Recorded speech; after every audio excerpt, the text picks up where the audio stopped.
இந்த ஃபோனை என் கையில் கொடுத்துட்டு யாலு மொபைல்ஸ் ஓனர் என்ன சொன்னாருன்னா, இந்த ஸ்மார்ட் ஃபோனை லான்ச் பண்ண டயத்திலே 60,000 ரூபீஸ்க்கு இவங்க சேல்ஸ் பண்ணியிருந்தாங்கன்னா எக்கச்சக்க ப்ராடக்ட்ஸ் சேல்ஸ் ஆயிருக்கும். இந்த செக்மெண்ட்ல ஒரு காம்படிட்டிவான ஃபோனா இருந்திருக்கும் அப்படின்னு சொல்லிட்டு சொன்னாரு. பட் இவங்க 80 to 85,000 ரூபீஸ்க்கு லான்ச் பண்ணாங்க. இப்போ பாத்தீங்கன்னா வெறும் 40,000 ரூபீஸ்க்கு சேல்ஸ் பண்ணிட்டு இருக்காங்க. This is the nothing phone 3. இந்த ஸ்மார்ட் ஃபோனோட லான்ச் பிரைஸ் ஆன 80,000 ரூபீஸ்க்கு இந்த ஸ்மார்ட் ஃபோன் வர்த்தா இல்ல இப்போ வித்துக்கிட்டு இருக்கிற 40,000 ரூபீஸ்க்கு இந்த ஸ்மார்ட் ஃபோன் வர்த்தா அப்படிங்கிறது தான் இந்த வீடியோ ஃபுல்லா நம்ம ஷார்ட்டா பார்க்க போறோம். இப்போ அன்பாக்சிங் பண்ணலாமா? This is the box. நல்ல காம்பாக்டான ஒரு பாக்ஸ் கொடுத்திருக்காங்க. சோ இதை ஓபன் பண்ணலாம். இதுக்குள்ள இன்னொரு கார்ட்போர்ட் பாக்ஸ் இருக்குது. சோ அழகா ஸ்வீட் பாக்ஸ் மாதிரி இப்படி ஓபன் பண்ணீங்கன்னா you can see the smartphone and இங்க ஒரு ஓபனிங் இருக்குது. இதை ஓபன் பண்ணீங்கன்னா you can see the hard case. Sorry, this is actually a soft case. So உள்ள நல்லா சொரசொரணும், வெளியில நல்லா வலுவலுன்னு இருக்குதுங்க. நார்மலான ஒரு கேஸ் தான். இந்த கேஸ்ல எத்தனை ஓட்டை இருக்குன்னு பாத்தீங்களா? சட்டத்துல ஓட்டை இருக்கிற மாதிரி கேஸ்ல ஓட்டை இருக்குது. செம்ம ஹை குவாலிட்டியான type C to type C charging cable கொடுத்திருக்காங்க. பட் சார்ஜர் கொடுக்கல. சோ நத்திங்கே உரிய அந்த sim ejector bin, safety and warranty information. So this is the smart phone.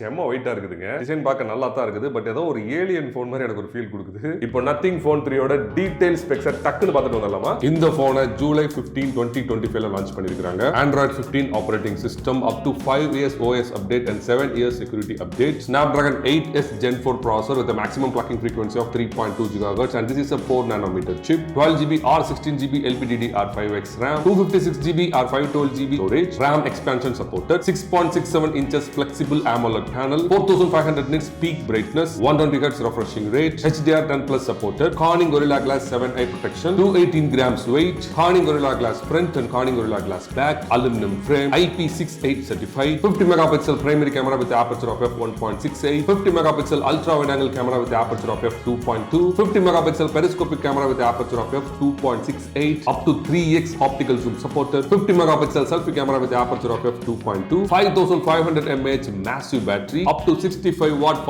charging supported, 15 watt wireless charging supported, dual 5G SIM supported, eSIM also supported, Wi-Fi 7, Bluetooth 6.0 and NFC supported. Design பொறுத்த வரைக்கும் இந்த smart phone பார்க்கிறதுக்கு நல்ல பிரீமியமா அழகா இருக்குது. பர்టిక్యులர்லி இந்த white variant. ஆனா அந்த கேமரா மாடியூலும் இந்த டிஸ்ப்ளே மாடியூலும் பார்க்கும்போது ஏதோ ஒரு ஏலியன் போன் மாதிரி ஒரு ஃபீல் கொடுக்குது. பேக் சைட் கிளாஸ் பேனல தொட்டு பார்க்கிறதுக்கு ரொம்ப அழகா இருக்குது. அதே மாதிரி ஃபிங்கர் பிரிண்ட்டும் நான் எதிர்பார்த்ததோட ரொம்ப கம்மியா தான் அட்ராக்ட் பண்ணுது. அந்த அலுமினியம் ஃப்ரேம் செம்ம பிரீமியமா இருக்குது. அண்ட் இந்த போன் நல்லாவே வெயிட்டா இருக்குதுங்க. நான் ரிவ்யூ போடும்போது இந்த இடம்லாம் வலிக்க ஆரம்பிச்சிருச்சு. அண்ட் இது ஒரு மொந்தையான போனுங்க. அகலத்தை பாருங்க, உயரத்தை பாருங்க, எவ்வளவு பெருசா இருக்குல்ல. அண்ட் திக்னஸ் பாருங்களேன். ஆல்ரெடி நல்ல ஒரு குண்டு போன். அது போக கேமரா பம்ப நீங்க பிடிச்சே தூக்கிடலாம். அந்த அளவுக்கு நல்ல ஒரு பம்ப் கொடுத்திருக்காங்க. சாம்சங் அல்ட்ரா சீரிஸ் மாதிரி கேமரா வெளியே தள்ளிட்டு இருக்குதுங்க. அண்ட் இந்த பின்னாடி டிரான்ஸ்பரண்டா தெரியுது பாத்தீங்களா? இதெல்லாம் வந்து ஒர்க்கிங் பார்ட்ஸ் கிடையாது. ஜஸ்ட் ஒரு டிசைனுக்காக கொடுத்திருக்காங்க. பட் பாக்குறதுக்கு நல்லா சூப்பரா இருக்குங்க. சூப்பரா இருக்குன்னு சொல்றதை விட யூனிக்கா இருக்குன்னு சொல்லலாம். அண்ட் இந்த ஸ்மார்ட் போன் IP68 சர்டிஃபைட்னால இந்த மாதிரி அவுட்டோர்ல மலையில நீங்க ஜாலியா யூஸ் பண்ணிக்கலாம். Ports and controls, left side volume rockers button கொடுத்திருக்காங்க. தனித்தனி பட்டனா கொடுத்திருக்காங்க. Right side you can see the power on off button. அதுக்கு கீழ ஒரு கைண்ட் ஆஃப் ஆக்ஷன் பட்டன் இருக்குது. பாட்டம்ல you can see the SIM tray, அதுக்கப்புறம் மைக்,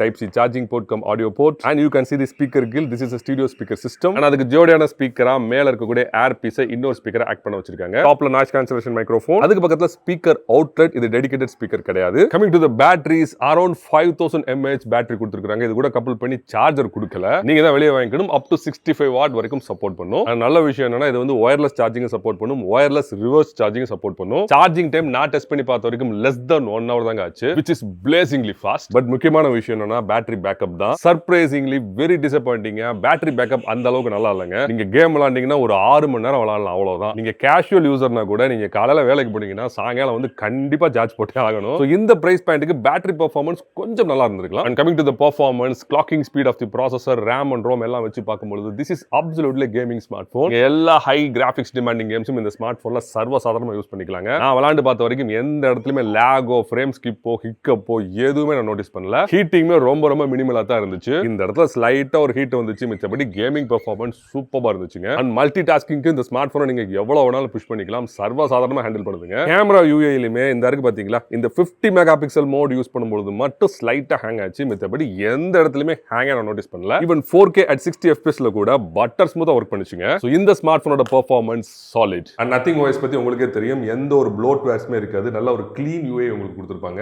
அது மட்டும் இல்ல, ரொம்ப மினிமலிஸ்டிக்கா இருக்கும். யூஸ் பண்றதுக்கு எவ்வளவு பிரீஸா இருக்குன்னு பாத்தீங்களா? ஆப் ட்ரே கூட மோனோக்ரோம்ல எவ்வளவு அழகா கொடுத்திருக்காங்கன்னு பாருங்க. அண்ட் கஸ்டமைசேஷன்ஸ்மே நல்ல சிம்பிளா பியூட்டிஃபுல்லா கொடுத்திருக்காங்க. அண்ட் யூஸ் பண்றதுக்குமே நல்ல ஸ்னாப்பியா இருக்குது. Nothing to complaint here. Okay, but display எப்படி இருக்குன்னு பார்க்கலாமா? ஃபர்ஸ்ட் ஆஃப் ஆல் வியூயிங் பார்க்கிறதுக்கு இந்த டிஸ்ப்ளே எப்படி இருக்குன்னா ஃபேண்டாஸ்டிக்கா இருக்கு. கொஞ்சம் கிளாஸியா இருக்குது. பட் வாட் எவர் கலர்ஸ்லாம் எவ்வளவு கிளியரா இருக்குன்னு பாருங்க. அந்த பிளாக் ஷேட்ஸா இருக்கட்டும், கிரே ஷேட்ஸ் எல்லாமே டீப்பா பெர்ஃபெக்ட்டா இருக்குங்க. அண்ட் வியூவிங் ஆங்கிள்ஸ்மே ஃபேண்டாஸ்டிக்கா இருக்குது. This is of course a flat display. இது பாத்தீங்களா பிளாக்லாம் எவ்வளவு அழகா தெரியுதுன்னு பாத்தீங்களா? அண்ட் டெக்ஸ்ட் எல்லாம் எவ்வளவு ஷார்ப்பா இருக்குன்னு பாத்தீங்களா? நிறைய புக் படிக்கிறவங்க நியூஸ் படிக்கிறதுக்குலாம் this is a fantastic display. And visibility பொறுத்த வரைக்கும் பீக் பிரைட்னஸ் 4500 nits வரைக்கும் போகுதுன்னு சொல்றாங்க. நிறைய பேர் சூப்பரா இருக்கு அப்படின்னு சொல்லியிருந்தாங்க. பட் நான் டெஸ்ட் பண்ணி பார்த்த வரைக்கும் அவுட்டோர் விசிபிலிட்டி சூப்பரா இருக்கு. நல்ல தெளிவா உங்களுக்கு தெரியுது. பட் டைரக்ட் சன்லைட்டை நீங்க பார்க்கும்போது கொஞ்சம் சிரமப்பட்டு தாங்க பார்க்கணும். பர்டிகுலரா நல்ல வெயில் அடிக்கும் போது நீங்க அவுட்டோர்ல போய் ஷூட் பண்ணீங்கன்னா கேமரா வியூ அந்த அளவுக்கு தெரியவே மாட்டேங்குதுங்க. மித்தபடி நார்மல் அவுட்டோர் விசிபிலிட்டி ரொம்பவே நல்லா இருந்துச்சுங்க. அண்ட் டிஸ்பிளேல எனக்கு ஒரு சின்ன குறை இருக்குது. என்ன அப்படின்னா பெசல்ஸ்லாம் ஈக்குவலா ஒரே மாதிரி தான் கொடுத்துருக்காங்க, நோ ப்ராப்ளம். பட் பெசல்ஸோட சைஸை பாருங்க, கொஞ்சம் திக்கா இருக்குதா. இந்த போனோட லான்ச் பிரைஸ் 80,000ங்க. பெசல்ஸ் எவ்வளவு குண்டா இருக்குன்னு நீங்களே பாருங்க. ஆஃப் கோர்ஸ் இது தின்னான பெசல்ஸ் தான். பட் இந்த ஃபிளாக்ஷிப் பிரைஸ் பாயிண்ட்க்கு இது கொஞ்சம் அதிகங்க. And this is LTPS panel, LTPO panel கிடையாது. இந்த பிரைஸ் பாயிண்ட்க்கு ரெஃப்ரெஷிங் ரேட் 60 Hz கீழ போகாது, which is slightly disappointing. And இந்த பிரைஸ் பாயிண்ட்க்கு டிம்மிங் பாருங்களேன், PWM வந்து வெறும் 960 Hz தான் கொடுத்திருக்காங்க. அட்லீஸ்ட் 1900 ஆவது கொடுத்திருக்கணுங்க. அண்ட் நெட்வொர்க் அண்ட் கனெக்டிவிட்டி எல்லாம் குறையே சொல்ல முடியாது. எல்லாமே டாப் ஆஃப் தி லைன்ல வேற லெவலா கொடுத்திருக்காங்க. And one more thing, USB 2.0 தான் கொடுக்குறாங்க. அதனால என்னன்னா உங்களால டிஸ்ப்ளே போட்டு அதை யூஸ் பண்ண முடியாது, அவ்வளவுதான். அண்ட் ஃபிங்கர்பிரிண்ட் ஸ்கேனர் நல்ல கீழே தூக்கி வச்சிருக்காங்க, கொஞ்சம் மேல இந்த இடத்த வச்சிருந்திருக்கலாம். ஸ்லைட்டா ஒரு டிலே இருக்குது. இந்த அனிமேஷன் வந்து ஓபன் ஆகிறதுக்கு இட் டேக்ஸ் சம் டைம். இந்த ஸ்பீட் ஓகே தான், பட் ஃபிளாக்ஷிப் லெவல் போனுக்கு இது கொஞ்சம் ஸ்லோங்க. ஓகே, டிஸ்பிளேக்கு ஜோடியான விஷயம் என்னன்னு உங்களுக்கே தெரியும், which is the audio. அதை டெஸ்ட் பண்ணி பார்க்கலாம்.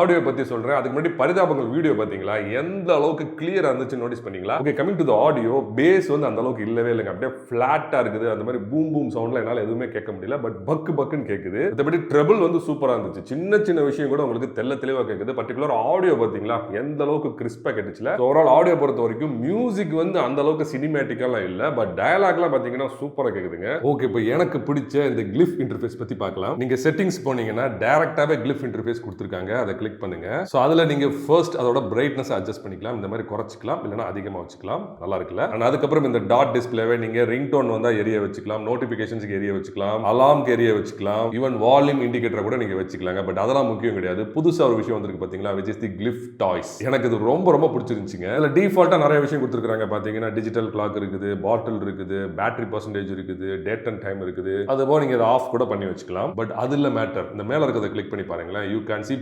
plenty of options. இது எல்லாமே எனக்கு ரொம்ப பிடிச்சிருந்துச்சுங்க. பட் ரொம்ப பிடிச்ச விஷயத்தை மட்டும் உங்களுக்கு ஷேர் பண்றேன். So first thing is the compass. இங்க பாத்தீங்களா டைரக்ஷன் காட்டுது. இப்போ நம்ம நார்த்ல இருக்கோம், நார்த் வெஸ்ட், சவுத் ஈஸ்ட், இப்போ சவுத். சூப்பரா இருக்குல்ல? அதுக்கப்புறம் எனக்கு ரொம்ப பிடிச்சது லெவலர். இங்க பாத்தீங்களா உங்க ஸ்மார்ட் போன் எந்த அளவுக்கு லெவலா இருக்கு நீங்க நோட்டீஸ் பண்ணிக்கலாம். அண்ட் சோலார் பாத், சூரியன் இப்போ எந்த இடத்துல இருக்கு அப்படின்னு நீங்க பாத்துக்கலாம். சோ போட்டோகிராஃபி அண்ட் வீடியோகிராஃபி எடுக்கிறவங்களுக்கு இது ரொம்ப யூஸ்ஃபுல்லா இருக்குங்க. அண்ட் அது மட்டும் கிடையாது, கேமரா யூஐ போய் பாருங்களேன். You can see Glyph mirror. இதை ஆன் பண்ணுங்க. இப்போ நான் ரியர் கேமரால இருக்கிறேன். அப்படியே போனை திருப்புறேன் பாருங்களேன். என் மூஞ்சி தெரியுதா? அதாவது கலரா தெரியல, பிளாக் அண்ட் ஒயிட்ல ஒரு மாதிரி புள்ளியா தெரியுறேன், ரெட்ரோ ஸ்டைல்ல. இது கலர்ஃபுல்லா இல்லாட்டியும் உண்மையில ரொம்ப யூஸ்ஃபுல்லான ஒரு ஆப்ஷனுங்க. இப்போ பின்னாடி இருக்கக்கூடிய பிரைமரி கேமராவையோ இல்ல அல்ட்ரா வைட் ஆங்கிள் கேமராவை நான் யூஸ் பண்ணணும்னு நினைச்சேன்னா இதை வச்சு நான் யூஸ் பண்ணிக்கலாம். ஈவன் பின்னாடி இருக்கக்கூடிய மேக்ரோ கூட யூஸ் பண்ணிக்கலாங்க. ஓகே, இப்போ கேமராஸ் பத்தி பார்க்கலாம். இந்த ஸ்மார்ட் போன்ல ரியர் கேமரா, ஃப்ரண்ட் கேமரா எல்லாமே 50 மெகா பிக்சல். இங்க ஒரு பெரிஸ்கோப் கொடுத்திருக்காங்க பாத்தீங்களா. This is the wide angle and this is the primary. So என்னென்ன கேமரா மோட்ஸ் இருக்குன்னு உங்களுக்கு காட்டிடுறேன். So you have the action mode, macro mode, portrait mode, photo mode, video mode and more பண்ணீங்கன்னா you can see night mode, slow motion, time lapse, panorama and expert means pro mode. Photo மோட்ல நீங்க 0.6x wide angle lens on பண்ணிக்கலாம். This is the wide angle view and 1x primary camera,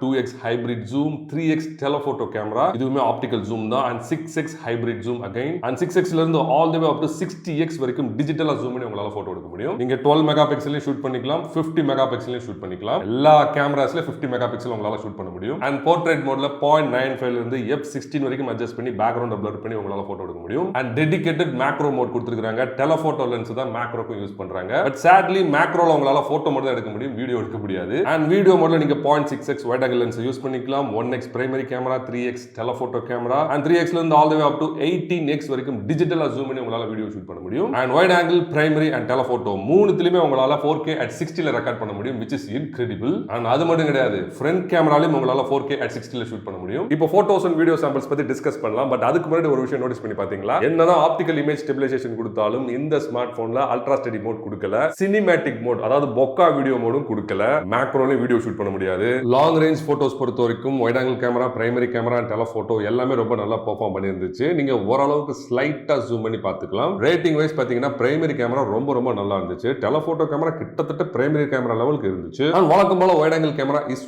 okay, but இந்த smart போன்ல ரொம்பவே நல்லா இருந்துச்சுங்க. And close range பொறுத்த வரைக்கும் primary camera as well as telephoto camera ரெண்டுமே சூப்பரா பெர்ஃபார்ம் பண்ணிருந்துச்சு. கலர் சயின்ஸா இருக்கட்டும், டைனமிக் ரேஞ்சா இருக்கட்டும், எல்லாமே ஃபேண்டாஸ்டிக்கா இருந்துச்சுங்க. ஆஃப் கோர்ஸ் ஒரு சில பிக்சர்ஸ்ல லைட்டா பிங்க் ஷேட் அடிச்சாலும் ஓவரால் பிக்சர் குவாலிட்டி உண்மையில ரொம்ப நல்லா இருந்துச்சுங்க. யூசுவலா மேக்ரோ போட்டோஸ்ல கிளாரிட்டி அந்த அளவுக்கு இல்லாம ஒரு மாதிரி கொதன்னு இருக்கும், பட் நத்திங் ஃபோன் 3 ல அவுட் ஆஃப் தி வேர்ல்ட் இருந்துச்சுங்க. உங்களுக்கு பிரைமரி கேமரால என்ன மாதிரி குவாலிட்டி கிடைக்குமோ அதே மாதிரி குவாலிட்டி மேக்ரோலயும் கிடைச்சிருந்துச்சு. அண்ட் சப்ஜெக்ட்டோட மேக்னிஃபிகேஷனும் ஃபேண்டாஸ்டிக்கா இருந்துச்சுங்க. அண்ட் ஹெச்டி போட்டோஸ் பொறுத்த வரைக்கும் நீங்க நார்மல் போட்டோஸ் எந்த மாதிரி எடுக்கிறீங்களோ அதே மாதிரி ஒரு கிளாரிட்டி தான் கொடுத்திருந்துச்சு. பெருசா டிஃபரன்ஸ் இருக்கிற மாதிரி எனக்கு தெரியலங்க. பட் நார்மல் போட்டோ மோட்ல எடுத்ததை விட ஹெச்டி போட்டோஸ் நீங்க நல்லா ஜூம் பண்ணி பார்த்துக்கலாம். போர்ட்ரேட் போட்டோஸ் எல்லாமே அவுட் ஆஃப் தி வேர்ல்டா இருந்துச்சு. பர்టిక్యులரா ஸ்கின் டோன் ரொம்ப ரொம்ப நேச்சுரலா இருந்துச்சுங்க. ஈவன் 3x ஆப்டிகல் ஜூம்ல கூட அவுட்புட் வேற லெவல்ல இருந்துச்சு. சப்ஜெக்ட் டிடெக்ஷன் பெர்ஃபெக்ட்டா இருந்தாலும் ஹேர் லைன்ஸ்ல அப்பப்ப மக்கர் பண்ணுதுங்க. இதபடி பேக்ரவுண்ட் போக்காலாம் எந்த அளவுக்கு சினிமேட்டிக்கா இருக்குன்னு நீங்களே பாருங்களேன். லோ லைட் பெர்ஃபார்மன்ஸ் பொறுத்த வரைக்கும் பிரைமரி கேமரா ரொம்ப நல்லா பெர்ஃபார்ம் பண்ணிருந்துச்சு compared to the wide angle and telephoto. கலர்ஸ்லாம் ரொம்ப அழகா நேச்சுரலா இருந்துச்சு அண்ட் கிளாரிட்டியுமே ஓரளவுக்கு டீசென்ட்டா இருந்துச்சுங்க. நீங்க ஜூம் பண்ணாம அப்படியே வச்சு பார்த்துக்கலாம். அண்ட் எக்ஸ்ட்ரீம் நைட் கண்டிஷன்ல கூட பிரைமரி கேமரா ரொம்ப அழகா பெர்ஃபார்ம் பண்ணிருந்துச்சு compared to the wide angle and telephoto. Even பிரைமரியுமே